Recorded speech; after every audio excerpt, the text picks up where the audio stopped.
The Random Jottings of Donald J. in Nelson in Pendle, Lancashire. Location, Burnley, private residence along Mitella Street. Haunting manifestation.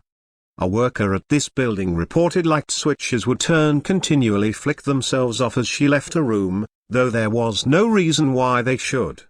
An electrical diagnostic throughout the property discovered nothing unusual. The old house on Mitella Street had always given people an eerie feeling. It had been abandoned for years and its creaky, dilapidated state only added to its haunted reputation. But when the new owners moved in, they thought it was just a rumor, a superstition of the locals. It was in the late 1990s, when the strange occurrences started. The lights would flicker and turn off as soon as someone left the room. At first, the owners thought it was just a problem with the wiring. They called in electricians, but no one could find anything wrong.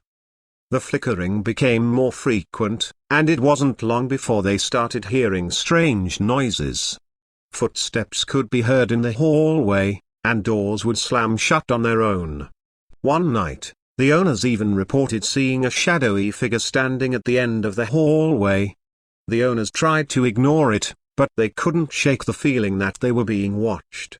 They installed security cameras, but the footage showed nothing out of the ordinary. They even brought in a paranormal investigator, but he couldn't find any evidence of a haunting. Despite all this, the flickering lights persisted. The owners tried different light bulbs and even replaced the light fixtures, but nothing seemed to work. They eventually gave up and learned to live with it, though it always made them uneasy. It wasn't until the owners moved out that the strange occurrences stopped. The new owners never experienced anything out of the ordinary. It was as if the house was only haunted by those who didn't belong there. To this day, the house on Mitella Street remains unoccupied.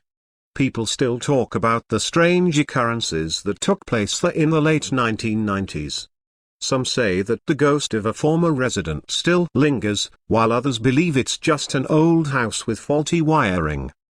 But the owners who experienced it firsthand know the truth: there's something more to that house than meets the eye.